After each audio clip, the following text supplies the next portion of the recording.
निखिल आप शेयरिंग कर रहे थे? अच्छा आपको मैंने होस्ट किया ना क्लास।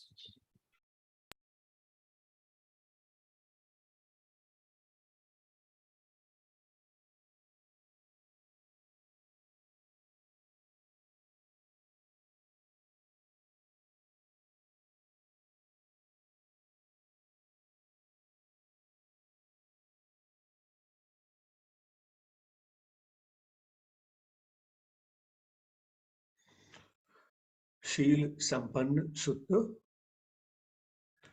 वुत्तं हेतं भगवता वुत्तम् अर्हताति मे सुतं ये ते भिक्खवे भिक्खु शीलसम्पन्ना समाधिसम्पन्ना पञ्यासम्पन्ना विमुक्तिसम्पन्ना विमुक्त्यार्दस्सन् सम्पन्ना ओवादका विज्ञापका संदस्सका समादपका समुत्तेजका संपहंसका अलं समखातारो सद्धमस्स दस्सनस्संपहं भिक्खवे तेसं भिक्खूनं बहु उपकारं वदामि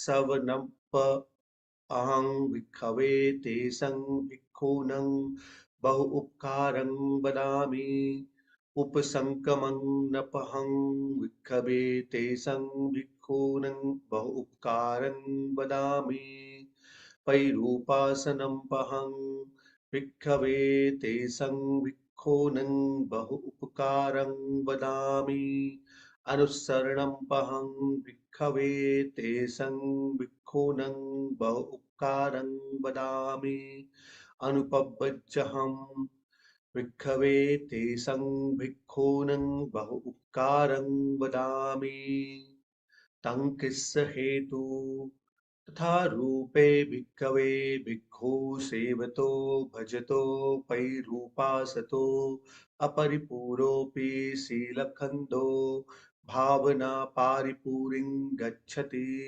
अपरिपूरोऽपि समाधिखण्डो भावना पारिपूरिं गच्छति अपरिपूरोऽपि पञ्याखण्डो भावना पारिपूरिं गच्छति अपरिपूरोऽपि विमुक्तिखण्डो भावना पारिपूरिं गच्छति अपरिपूरोऽपि विमुक्त्यार्दस्सनखण्डो भावना पारिपूरिं गच्छति एव रूपा च ते भिक्खवे भिक्खु सत्तारोतिपि वुच्यन्ति सत्त्वाहातिपि वुच्यन्ति रणञ्जहातिपि वुच्यन्ति तमोनुदातिपि वुच्यन्ति आलोककरातिपि वुच्यन्ति ओभासकरातिपि वुच्यन्ति पज्योतकरातिपि वुच्यन्ति उक्काधारातिपि वुच्यन्ति पभङ्करातिपि वुच्यन्ति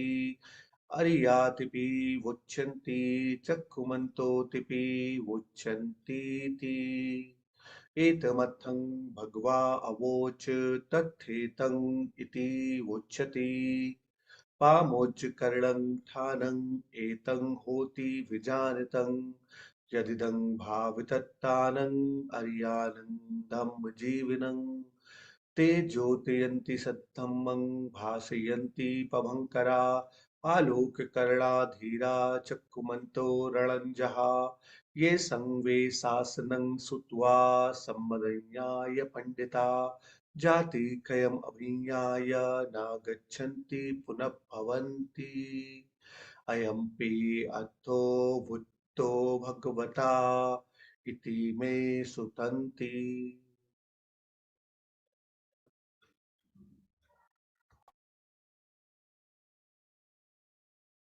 ऐसा भगवान ने कहा, अनंत ने कहा और मैंने सुना। भिक्षु जो भिक्षु शील में संपन्न है, समाधि में संपन्न है, प्रज्ञा में संपन्न है, मुक्ति में संपन्न है, विमुक्ति ज्ञान दर्शन में संपन्न है, उनको वे वो शिक्षा देते हैं,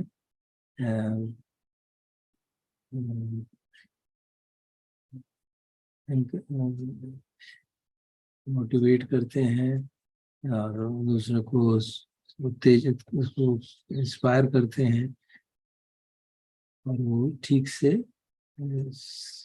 शिक्षा को समझा सकते हैं। ऐसे भिक्षुओं का दर्शन भी बहुत लाभदायक होता है, बहुत उपकार करने वाला होता है। उनको सुनना भी बहुत उपकार करने वाला होता है, उनके पास जाना भी बहुत उपकार करने वाला होता है, उनको आदर देना भी बहुत उपकार करने वाला होता है, उनको याद करना भी बहुत उपकार करने वाला होता है और उनके द्वारा प्रवर्तित होना भी बहुत उपकार करने वाला होता है। ऐसा क्यों है? क्योंकि जो ऐसे भिक्षुओं के पास जाता है तो उनके जो अपरिपूर्ण शील लिखाएं जो पूर्ण होते हैं भावना से, जो अपरिपूर्ण समाधि है वो समाधि पूर्ण हो जाती है, जो अपरिपूर्ण पन्या है वो भावना करते हैं वो परिपूर्ण हो जाती है। इसी तरह विमुक्ति परिपूर्ण हो जाती है, विमुक्ति ज्ञान दर्शन भी वो परिपूर्ण हो जाता है। ऐसे भिक्षुओं को आज शास्त्रा कहा जाता है, जो संघ है उसके लीडर कहा जाता है। उनको जो विकार है उनको त्यागने वाला कहा जाता है, अंधेरा दूर करने वाला कहा जाता है, आलोक लाने वाला कहा जाता है। जो भाषित करते हैं, एक दीप की तरह कहा जाता है, दीप को धारक कहा जाता है, एक टॉर्च की तरह कहा जाता है और उनको आर्य कहा जाता है, क्योंकि जिनके चक्षु जो हैं खुले हुए हैं। भगवान ने ऐसा कहा और उससे आगे कहा, ये बहुत प्रसन्नता का कारण है कि जो ठीक से जानते हैं और जो सचमुच में साधना भावित की है, ऐसे आर्यजन धर्म परायण जीवन जीते हैं। वो शिक्षा को आलोकित करते हैं, उसको भासमान करते हैं, उसको प्रज्वलित करते हैं और आलोक लाते हैं। और ऐसे जो चक्षुवान लोग हैं उन्होंने सारे विकार त्याग दिए हैं। उनकी उनकी उनकी शिक्षा को सुनना, उनके जो समझदार पंडित हैं, सब ठीक से जानने वाले हैं, जिन्होंने जाति और वर्ण के समाप्ति को जान लिया है और वो दोबारा फिर पुनर्जन्म जिनका नहीं होता, ऐसा भगवान ने कहा और मैंने सुना।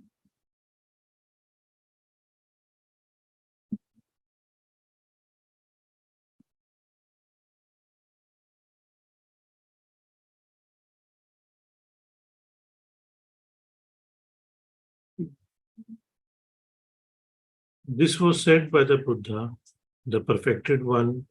This is what I heard.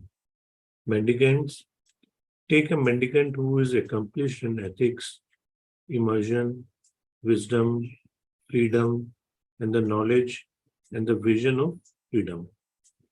They advise and instruct, they educate, encourage, fire up and inspire, and can rightly explain the true teaching. Even the sight of those mendicants is very helpful, I say. Even to hear them, approach them, pay homage to them, recollect them, or go forth after them is very helpful, I say. Why is that? For the one who frequents and associates with such mendicants, their incomplete spectrum of ethics is completed, their incomplete spectrum of immersion, wisdom, freedom, knowledge, and vision of freedom is completed. Such mendicants are called teachers, leaders of caravan, wise discarders, dispellers of darkness, bringers of light, luminaries, lamps, candle bearers beckon, noble ones, clear-eyed ones. The Buddha spoke this matter. On this it is said, this is the reason for joy for those who understand, that is, those who are evolved, the noble ones living righteously. They illuminate the true teaching, become beaming light, the wise one bringing light, clear-eyed one with vices discarded, having heard their instruction, the astute, understanding rightly, directly know the ending of rebirth. They come not back to future lives. This too is a matter that was spoken by the Blessed One. This is what I heard.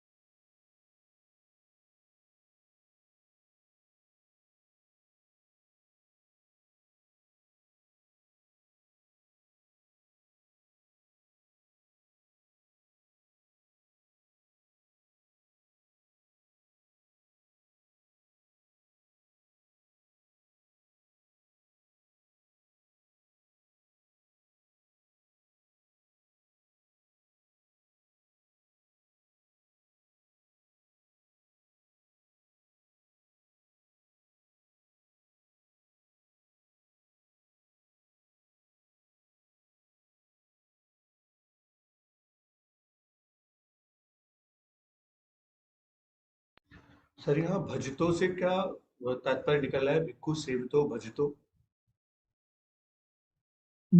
So, ठीक से सुनाई नहीं दिया। Sir भजतो, bhikkhu सेवितो भजतो। Seven means associate with them. Sevana च बालानंद कहा जाता है। Sevana भजतो, भजतो भजतो is also synonyms of the trade. Vairāupāsito is praying, honoring them, paying respect to them. Because this bhajito is bringing to that, Vedanta concept. Yeah? Bhajan. Yeah, bhajan doesn't mean singing only. Bhajan actually means being associated with them, remembering some things. We can see what is the Pali meaning of it. I can just check it. Shankaracharya says Bhaj Govindam. That is in Sanskrit has a different connotation. I don't think it has a meaning of that kind. Bhajati means associates, keeps company. Association.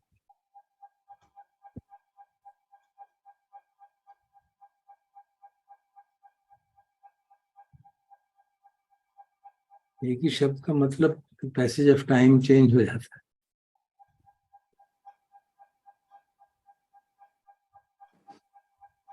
So then the words Vibhuti Khando and Vibhuti Jnana Darsana Khando.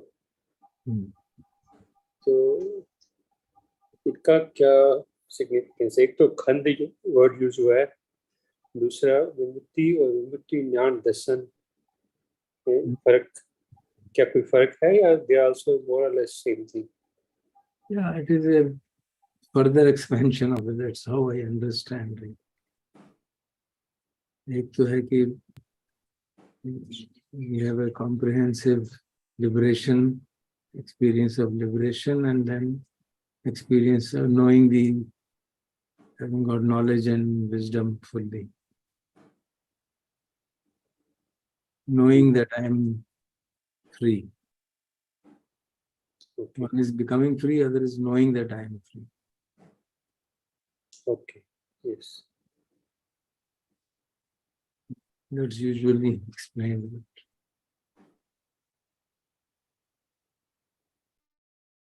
Sir इसको उससे relate कर सकते हैं। Last time एक किसी session में discuss कर रहे थे जिसमें चेतो विमुक्ति और परिणा विमुक्ति वाली बात थी कि एक तो किसी शास्त्रा को सुन लिया, that we are not this. इसको समझ लिया ठीक था, मतलब विमुक्ति खंडो हो गया, लेकिन उसको जान लिया तो विमुक्ति याण दर्शन भी हो गया। सिर्फ समझने से विमुक्ति खंड नहीं होता। मैंने पिछली बार भी ये निवेदन किया था, विमुक्ति is freedom, it's not knowledge of freedom, it is freedom. Other is you're beginning to get, okay, you can interpret it, yes, you're beginning to get free, and then it is complete. If you look like that, you can say. But Panya Vimukti, Cheta Vimukti are different concepts, so let's not mix it with it. The only thing after reading this, which is strikes me, is maybe also come in contact with such bhikkhus.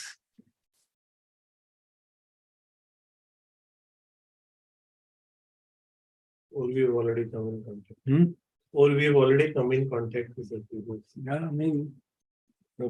There are so many senior elders of Ajahn tradition. So here the description is perfected ones, arahants, fully enlightened ones. Yeah, that. Maybe we have, we may not have been able to recognize, maybe. So the whole idea of setting a monastery is this, that we should get an opportunity of meeting such people. If we have enough parmis, then we'll get. Yes, we're building the new. Should have enough aspiration, enough parmis that we get an opportunity to associate with them. उन्होंने कहा ना, सिर्फ उनके दर्शन करना ही काफी है. Associating with them, serving them, looking after them, all that. पीछे है ना ऊपर, that very beautiful things are said. We want to hear them, approach them, pay homage to them, recollect them. Even now what we do, we recollect Buddha. When we chant Yoso Bhagava Araham, we are actually recollecting it. But in this, see, maybe hearing them, approaching them, paying homage to them is direct, right? Yeah. But when we say recollect them, reference can be directly to them or to Buddha. It is to, in this case, it is to those such people. To such people. Yeah. Recollecting Buddha is obviously helpful. Whenever I chant this, I recollect the Bodhi tree of Bodh Gaya. Most of the time I do that, if I remember. And it gives a lot of joy and creates inspiration. Yeah. December mein jana hai, good. That context, this is a tree, jahan pe Bhagwan. Yes. And there is a place where he sat.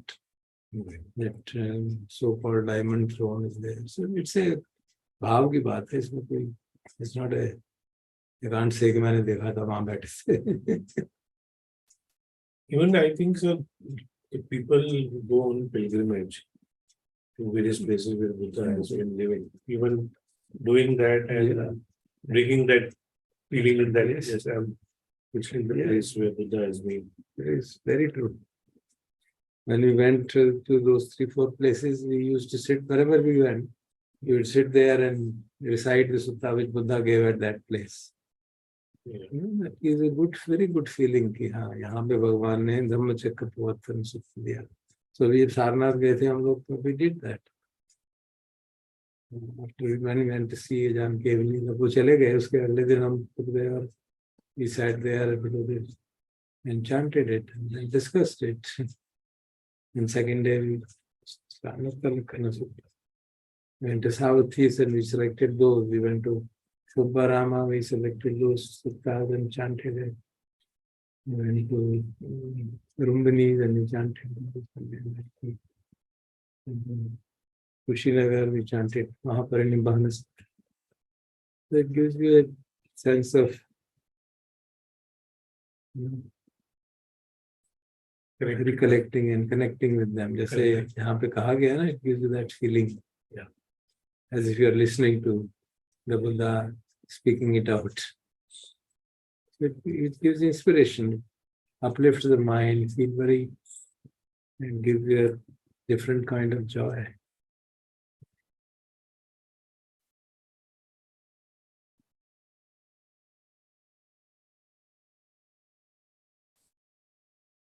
Good. Let's move further.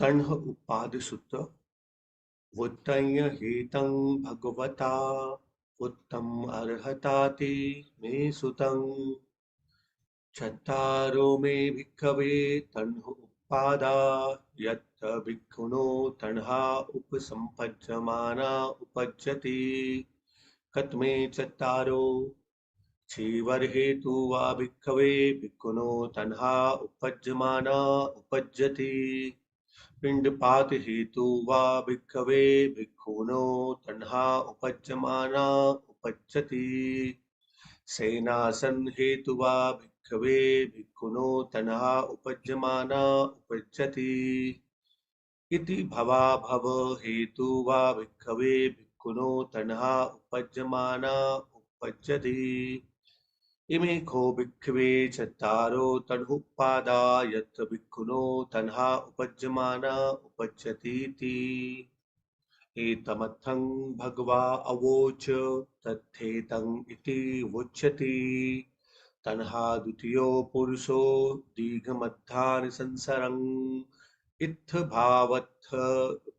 भावं यथा भावं संसरं नातिवर्तति एतमादीनवं यत्वा तणहं दुःखस्य संभवं वीत तणहो अनादानो शतो भिक्खु परिभजेति अयम्पि अत्थो वुत्तो भगवता इति मे सुतन्ति।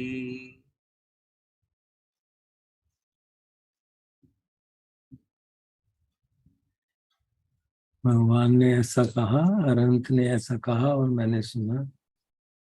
भिक्षु चार प्रकार की चीजें हैं जिनके प्रति तन्हा भिक्षु, किसी भिक्षु में तन्हा जागती है और स्थित होती है। कौन से चार?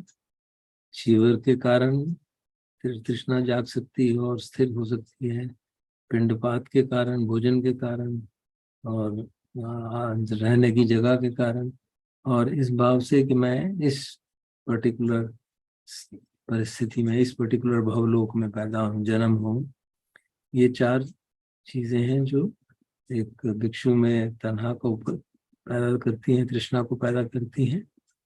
भगवान ने ऐसा कहा और फिर इसके बारे में आगे कहा, तृष्णा जो है एक तरह से एक पुरुष का पार्टनर है जो उसके साथ साथ चलता है, और दोनों तृष्णा और पुरुष द्वारा इस भव संसार में लंबे समय तक चलते रहते हैं, एक स्थिति से दूसरी स्थिति में, और इस संसरण से मुक्त नहीं हो पाते। इस खतरे को जानते हुए, इस आदिनव को खतरे को जानते हुए कि क्रेविंग जो है दुख का उत्पत्ति का कारण है, कृष्णा को त्याग देना चाहिए और क्लिंगिंग को त्याग देना चाहिए। तो ऐसा भिक्षु फिर, इसलिए भिक्षुओं को सतीवान होके परिवार होके विहार करना चाहिए, ऐसा भगवान ने कहा और मैंने सुना।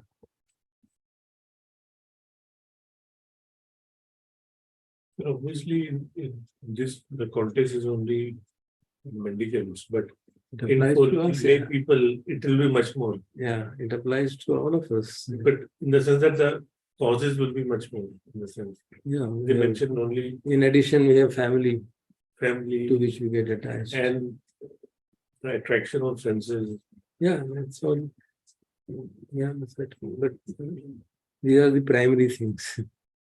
कपड़ों के प्रति हमारा भी तो होता ही है, भोजन नाना प्रकार के भोजन करने हैं, घर ऐसा होना चाहिए, ये तो है ही, ये तो है ही नहीं। ये तो है ही। और हम अपनी तरफ से और जोड़ देते हैं, मेरी ये पोजीशन होनी चाहिए। इट कुड बी बिल्कुल ऑल्सो, मुझे एवर्ड बनना चाहिए, मुझे सब में सबसे उत्तम बनना चाहिए। चौथी बात सब कुछ इंक्लूड हो जाता है ना जी, जो फोर्थ फैक्टर कहा गया है उसमें सब कुछ शायद इंक्लूड हो जाता है। हाँ नहीं, हाँ जैसे अब दीपक जी कह रहे हैं कि और कई चीजें हैं, जैसे परिवार के प्रति यहाँ पे बात नहीं आई, परिवार के प्रति तृष्णा बड़ी रहती है, और आदर सत्कार हो, प्रशंसा हो, वो बिकमिंग में नहीं आ जाएगा? You want to become respected. जी किसमें? Becoming में, wanting to take rebirth in this form or another. This actually, I mean, one can say that in a metaphorical sense or in a moment-to-moment sense, तो कह सकते हैं, you can say that. But here, the reference is to इति भव, भव हेतु, यहाँ भव वहाँ भव। अगर हम उसको उस तरह से इंटरप्रेट करेंगे तो सब आ जाएगा कि मैं ये बन जाऊं, ऐसा हो जाए, वैसा हो जाए। गृहस्थों के साथ जो परिवार का आसक्ति है वो बड़ी स्ट्रांग रहती है।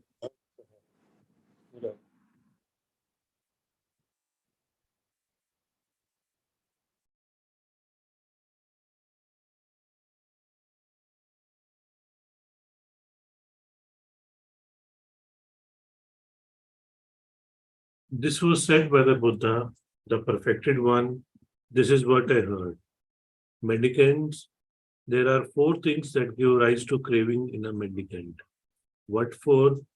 For the sake of robes, alms food, lodgings, or rebirth in this or that state.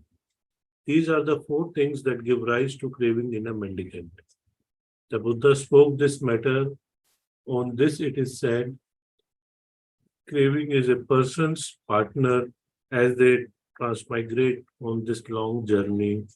They go from this state to another, but don't escape transmigration. Knowing this danger, that craving is the cause of suffering, rid of craving, free of grasping, a mendicant would wander mindful. Yeah. Gate पे दे दीजिए।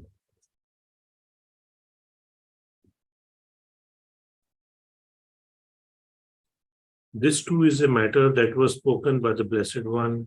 This is what I heard.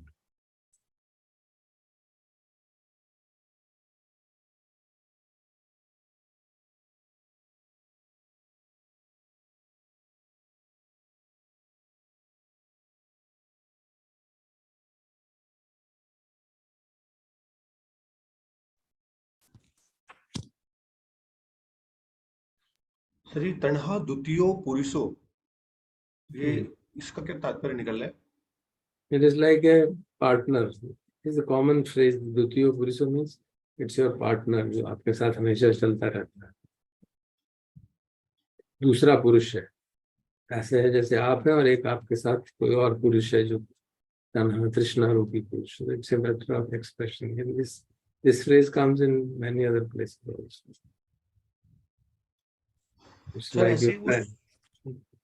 जी एक सूत्र आपने बोला था, द्वितीय संज्ञा सूत्र हमने पढ़ा था, उसका भी यही मीनिंग है क्या? वो अलग है। द्वितीय पुरुषो is a specific word where it is a specific phrase which is used in some places to show something जो आपके साथ ही चलता रहता है।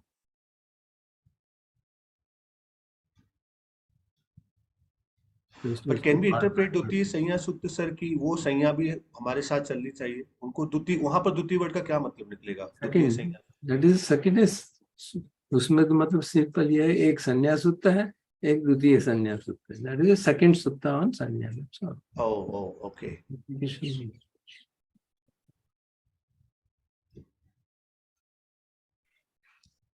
So I was wondering here, जो तन्हा की दायरा बनाया है वो एक तरीके से बनाया है. हम लोगों ने कई और फ्रेमवर्क्स भी देखे हैं.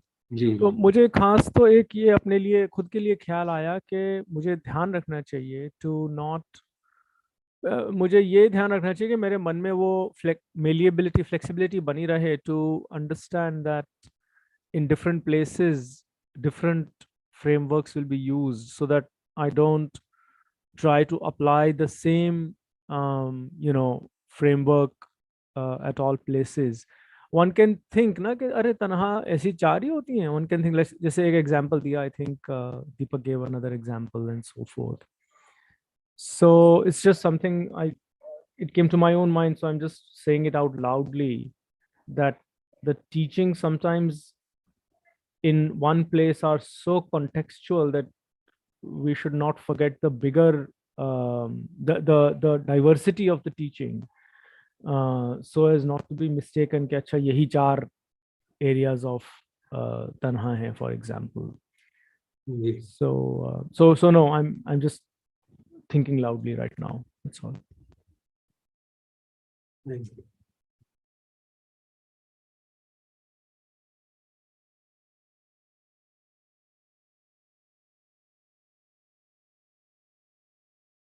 So when we talk about rebirth, we say that it's a sankhara, eventually, which will be taking a future birth. But when we say that, here it's saying that craving is a person's partner. Yeah, इसी sense rebirth तो actually craving का ही होता है ना. Craving का ही होता है. That is also sankhara, which is eventually getting rebirth. So in that sense, actually, rebirth is of craving, which is wanting to. अभी पूरी नहीं हुई ना. एक और जगह ढूंढ रही कहाँ पूरा हो जाएगा. I mean, in a figurative, you look for basically eventually body which will enable it to be fulfilled, or the karma to produce its effect, so to say. There are various ways of saying the same thing. So इसलिए उसको कहा कि वो एक तरह से आपका partner है जो हमेशा ही चलता रहेगा आपके साथ. अभी ये क्रेविंग है, अगले जन्म में कोई और क्रेविंग, फिर अगली क्रेविंग, फिर अगली क्रेविंग, वो चलती रहेगी.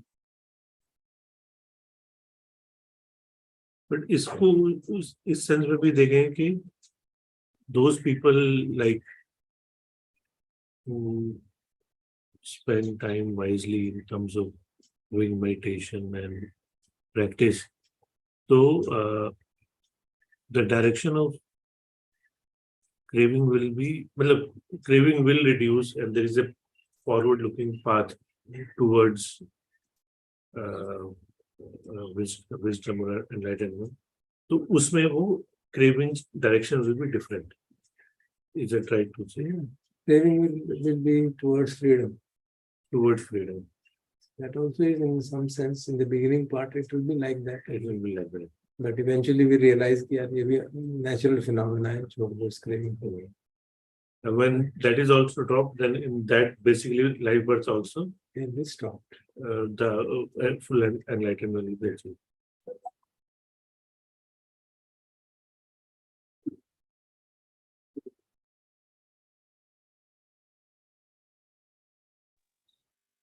Dutiyo Puriso, can it also kind of imply that it is our second nature? Craving is our second nature. Yeah, almost. And that makes it so hard to even know that you are engaged in craving. Yeah. We are not able to recognize कि ये भी craving है. Yeah. It looks so natural and ये तो ऐसा तो करना ही चाहिए. वो तो है. इसलिए भगवान कह रहे थे यायम तन्हा पोनु भविका नंदी राग सहगता तत्र तत्राभिनंदिनी. कभी इधर कभी उधर, कभी कहीं कभी कहीं. You always keep on seeking something or the other.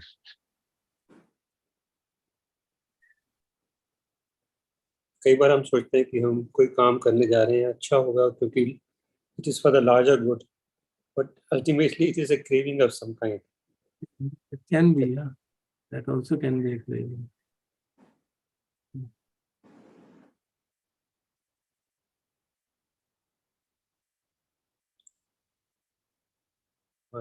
Need not be, of course.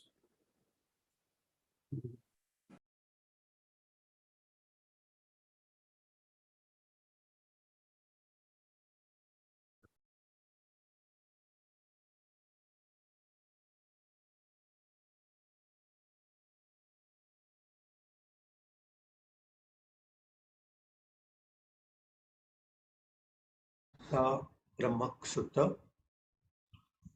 बुद्धयहेतं भगवता वुत्तम् अर्हताति मे सुतं सा ब्रह्मकानि भिक्खवे तानि कुशलानि ये संपुत्तानं माता पितरो अच्छागारे पूजिता होन्ति सा पुब्बदेवतानि भिक्खवे तानि कुलानि ये संपुत्तानं माता पितरो अच्छागारे पूजिता होन्ति सा उपाचर्यकानि भिक्खवे तानि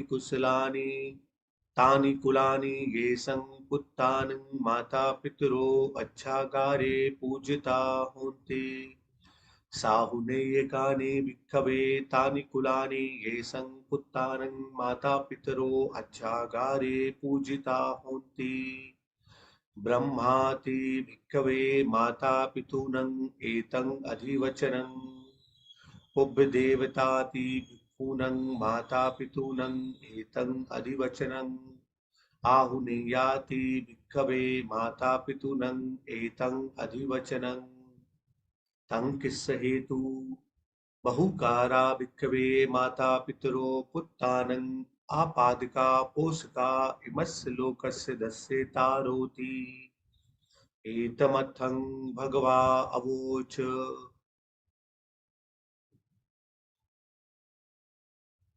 तथेतं इति उच्यति ब्रह्माति माता पितरो पुब्बाचर्याति उच्यते आहुनेया च पुत्तानं अजाय अनुकंपका तस्माहीने नमस्येय सक्करेय च पंडितो अन्नेन अथ पानेन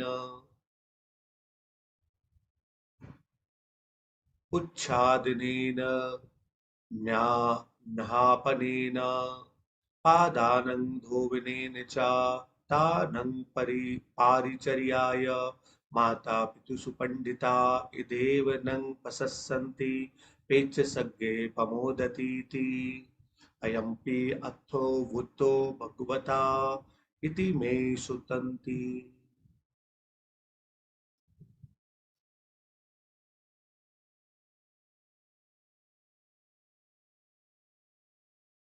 ऐसा भगवान ने कहा, अरहंत ने कहा और मैंने सुना. भिक्षु, एक परिवार जहाँ बच्चे अपने माता पिता का आदर करते हैं, उससे कहा जाता है कि वो ब्रह्मा के साथ रहते हैं. एक परिवार जहाँ पे कि बच्चे अपने माता पिता का सम्मान करते हैं, उससे कहा जाता है कि वो पुराने देवताओं के साथ रहते हैं. एक परिवार जहाँ पे बच्चे माता पिता की पूजा करते, आज्ञा पालन करते, पूजा करते हैं, उसको कहा जाता है कि वो अपने प्रथम आचार्यों के साथ रहते हैं. एक परिवार जहाँ पे कि बच्चे अपने माता पिता का आदर करते हैं, उसे कहा जाता है कि वो उनके साथ रहते हैं जो उनके प्रति जो देवताओं को देने वाली ऑफरिंग जो है उनके साथ रहते हैं, जो उसके योग्य है. भिक्षु, ब्रह्मा शब्द है तुम्हारे माता पिता का, पुराने देवता शब्द है माता पिता के लिए, प्रथम आचार्य शब्द है माता पिता के लिए, गिफ्ट देने वाले के योग्य हैं ऐसा शब्द है, भेंट देने योग्य है वो शब्द है माता पिता के. जो भेंट देवताओं को जाती है उसके लायक देने योग्य जो है वो आपके माता पिता के लिए है. ऐसा क्यों है? क्योंकि माता पिता अपने बच्चों के लिए बहुत मदद करते हैं, पालन पोषण करते हैं और संसार के बारे में बताते हैं। भगवान ने ऐसा कहा और इसके बारे में आगे कहा, माता पिता शब्द है ब्रह्मा के लिए, और ब्रह्मा जो है माता पिता को ब्रह्मा कहा जाता है, पहला आचार्य कहा जाता है, जो भेंट देने योग्य है ऐसा कहा जाता है, क्योंकि वो अपने बच्चों का प्रेम करते हैं, उनकी अनुकंपा करते हैं। इसलिए एक समझदार व्यक्ति को उनको नमस्कार करना चाहिए, उनका आदर करना चाहिए, उनको खाना, भोजन, कपड़े और रहने का स्थान देना चाहिए, और उनका स्नान कराना चाहिए, उनको पाँव धोने चाहिए। क्यों? क्योंकि वो आपका ख्याल रखते हैं, और माता पिता एक समझदार लोग उसके लिए इस बात को प्रशंसा करते हैं कि वो ऐसा करते हैं, और फिर यहाँ से इस जन्म से जब अगला जन्म होता है तो स्वर्ग में जन्म होता है। ये बात भी भगवान ने कही और मैंने सुनी।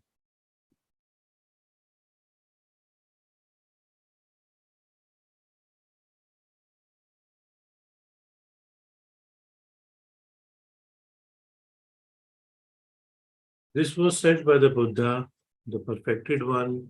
This is what I heard. Mendicants, a family with the children honor their parents in their home is said to live with Brahma. A family where the children honor their parents in their home is said to live with old deities. A family where the children honor their parents in their home is said to live with the first teachers. A family where the children honor their parents in their home is said to live with those worthy of offerings dedicated to the gods. Brahma is a term for your parents. Old deities is a term for your parents. First teachers is a term for your parents. Worthy of offering dedicated to gods is a term for your parents. Why is that? Parents are very helpful to their children. They raise them, nurture them, show them the world. The Buddha spoke this matter. On this it is said, parents are said to be Brahma, and the first teachers, they are worthy of offerings dedicated to the gods for their children, for they love their offspring. Therefore, an astute person would revere them and honor them with food and drink, clothes and bedding, anointing and bathing, and by washing their feet. Because they look after their parents like this, they are praised in this life by the astute, and they depart to rejoice in heaven. This too is a matter that was spoken by the Blessed One. This is what I heard.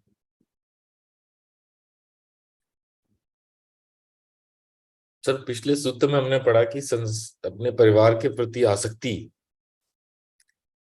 Craving है, और इस सूत्र में हम अपने परिवार के प्रति ही बातें कर रहे हैं।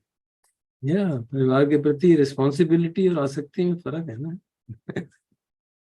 तो इसमें परिवार में खाली पेरेंट्स के बारे में है, basically emphasizing on the importance of paying respect to the parents. नहीं, अब जैसे राजेश ने परिवार वर्ड यूज करा, उसमें बच्चे भी आ जाते हैं। तो बच्चों के लिए कहा ना, बच्चों को पेरेंट्स के लिए, नॉट कि अपने बच्चों की तरफ आसक्ति बढ़ाए। ऐसी बात तो है ही नहीं ना, वो तो अलग ही चीज है,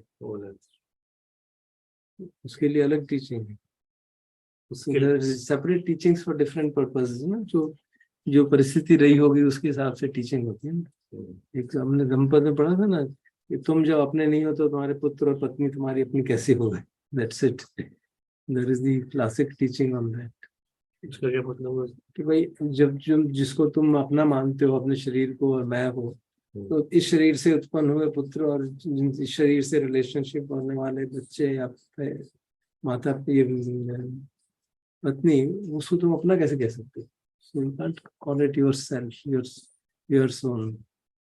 So that is it, teaching to show that you should not get attached to and take them personally as yours, mine. हमारा भाव रहता है ना ये मेरे हैं. That's it. No, that is the other, in another context that teaching is given. This is given in another context. This context is for paying them respect. Yeah, taking care of. Taking care. This is taking care of.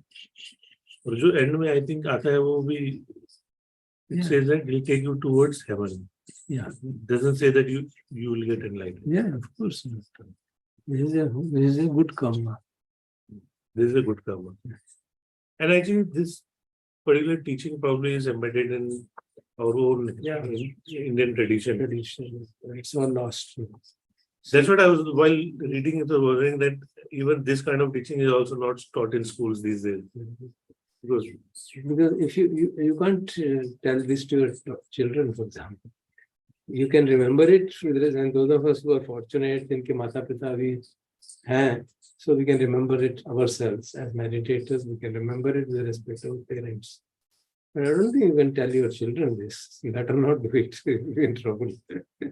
why is it? They will question it very strongly. It's actually challenge is that if you tell the children when they're very young, then this teaching gets embedded in them. But if you tell them at the age when they start questioning. For example, if I were to read this to my granddaughter, my God, no way. She'll ask me 1,000 questions. But then she's only 11. What conditioning has been done now? She's lived in France. She's totally not even France. Conditioned totally. Even here, it is the same thing now. Same thing in you see private schools. YouTubes and videos of freedom, and the children today say that it is your duty, you better do it. You don't think that it is you are grateful to you for taking care of us. How will you not do it? How can it happen? अभी तो demand ही होता है. Yeah, of course. हमें ये चाहिए. और विदेश में तो अगर आप नहीं करेंगे तो मैं I'm calling social message. There are we have gone totally opposite to the whole concept. But yeah, for us, those of us who have our parents, it's a good opportunity for us to remember it, because then we can look after them with great joy and understanding. जो आपका जो course है science और humanism का, उसमें ये teachings implicit thing है. implicit थी. Because last में हम section होता था methods of inner development, so we used to talk about it. So वो जो भगवान अरविंद जी इन्होंने विवेकानंद जी ने 4 बताए हैं, तो उसमें कर्मयोग includes this. That's a very wise way of presenting. 4 योग बता के उसमें से आप प्रेजेंट कर दीजिए, आपकी इनर डेवलपमेंट भी होगी और सोसाइटी की डेवलपमेंट. इसमें जो एक कॉन्टेक्स्ट आया कि kids should look after their parents, but what should be your attitude towards your kids in terms of expectation of they taking care of you? Yeah, that obviously it will be harmful for us if I expect. Dukhi hoga na expectation. That is a fundamental. Because this sutta should not be seen in its completely in the respect to relationship between parents and children. There are different. For that there is a another sutta. The name is Sīlasampannasutta. There is the complete interaction between family and responsibility is explained. What should a husband do to his wife? What should a wife do to his husband? What should parents do to their children? That's a very major sutta of our householders and their duties. ये तो एक specific context. उसमें तो बहुत बड़ी बात. उस sense में हम we should not keep any expectations from our kids that from anybody. From anybody.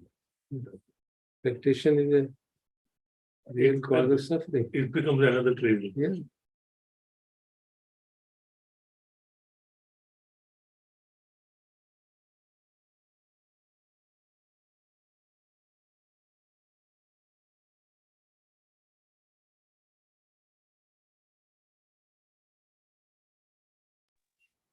यहाँ पे पेरेंट्स को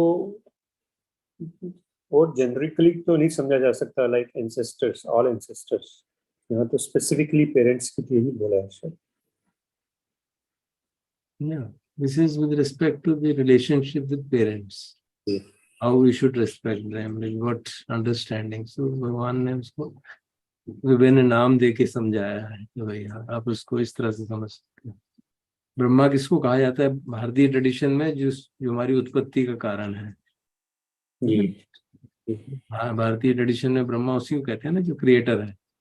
सो parents are our creators in a literal sense actually. आचार्य किसको कहा जाता है, जो हमारे को शिक्षा देता है। First teaching we get from them, right. And so there was one sutta in Bhikkhu Bodhi book जिसमें एक ब्राह्मण होता है, वो चारों दिशाओं को पानी दे रहा होता है, तो उसमें भी भगवान बुद्ध कुछ ऐसे ही रिलेट करते हैं कि इस दिशा का ये मतलब दैट है। इज सिगालोपासुत्ता। हाँ, उसमें फिर वो डिटेल करते हैं कि 6 डायरेक्शन किसको कहते हैं। एक डायरेक्शन माता पिता, एक डायरेक्शन टीचर, एक डायरेक्शन पत्नी, एक डायरेक्शन आपके सर्वेंट्स, एक direction surroundings. This way those directions are explained, that if you bow to left, east, this means that. If you bow to west, it means this. So इस तरह से उन्होंने एक पूरा नेट बना दिया था कि उस जो ट्रेडिशन था कि दिशाओं को प्रणाम करने का, उसका एक्सप्लेनेशन उन्होंने दिया इस तरह से, so that it becomes useful to the society. So that sutta is very good actually from that householder's point of view. It's a very comprehensive sutta. Right sir.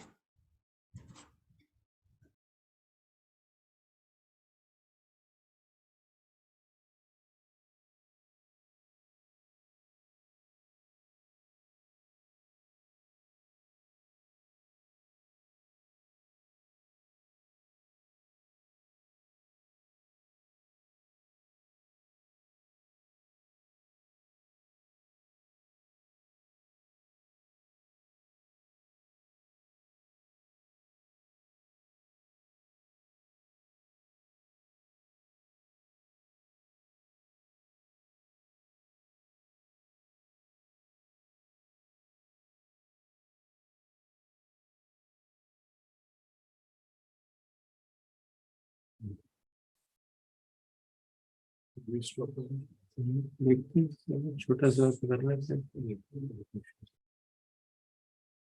or maybe you can stop and do some paritra chanting. That would be good.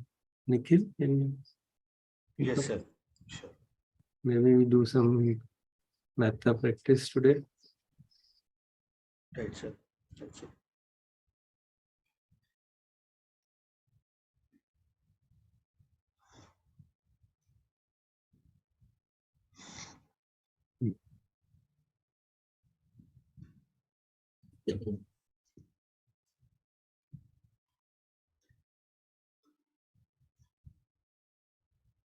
सार्वभौमिक कल्याण करें।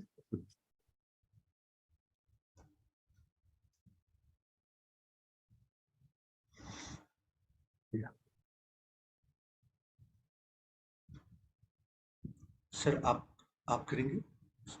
Please go ahead. हन्दमयं मिताफर्णं करोमसे, भाई हम मैत्री भावना को सभी ओर व्याप्त करें। अहं सुखितो होमि, निर्दुःखो होमि, अवेरो होमि, अव्यापच्छो होमि, अनिघो होमि,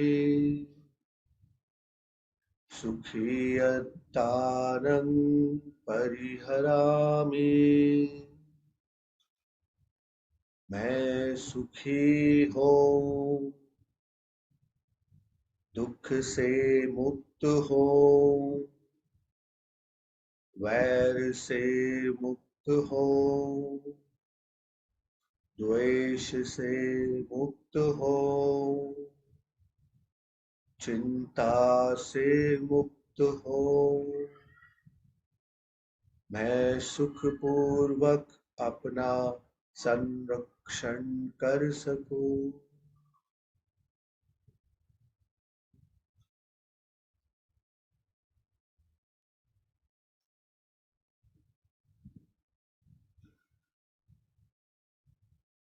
सभ्ये सत्ता सुखिता होन्तु, सभ्ये सत्ता अवेरा होन्तु, सभ्ये सत्ता अप्यापचा होन्तु, सभ्ये सत्ता अनिघा होन्तु, सभ्ये सत्ता सुखियतानं परिहरन्तु,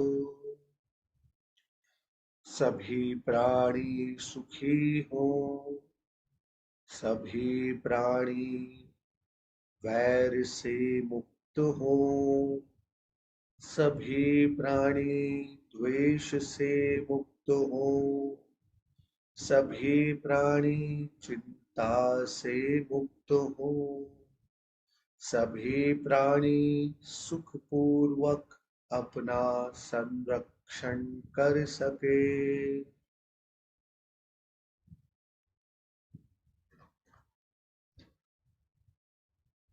सभ्ये सत्ता सब दुःखापमुच्यन्तु, सभ्ये सत्ता लब्ध संपत्तितो मा विगच्छन्तु, सभी प्राणी अब सभी दुखों से मुक्त हों, सभी प्राणियों की संपत्ति उनसे दूर ना हो, सभ्ये सत्ता कमस्का कम दायादा कम योनि कम बंधु कम पति शरणा यं कम्मं करिष्यन्ति कल्याणं वा पापकं वा तस्य दायादा भविष्यन्ति। सभी प्राणी अपने कर्मों के स्वामी हैं, कर्म ही उनकी विरासत है, कर्म ही उनकी योनि है, कर्म ही उनका बंधु है, कर्म ही उनकी शरण है। जैसे भी कर्म करेंगे, कुशल अथवा अकुशल, वही उनकी विरासत बनेंगे।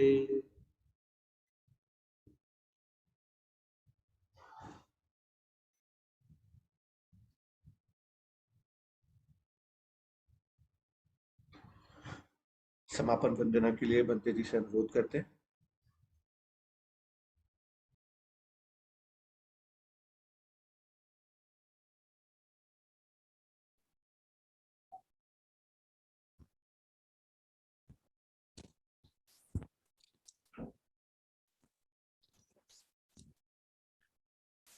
अरहं सम्मा सम्बुद्धो भगवान् बुद्धं भगवन्तं अभिवादयामि। साक्षातो भगवता धम्मो नमोऽस्मि। सुपटिपन्नो भगवतो सावकसंघो संघम्।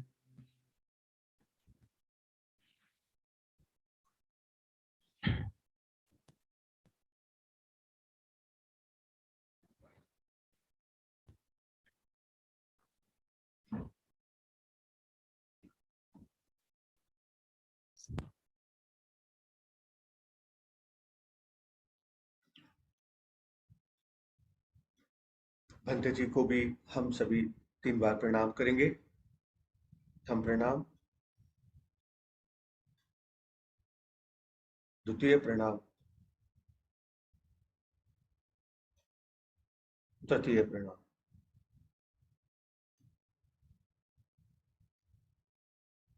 Thank you sir, thank you everyone. नमस्कार, थैंक यू वेरी मच।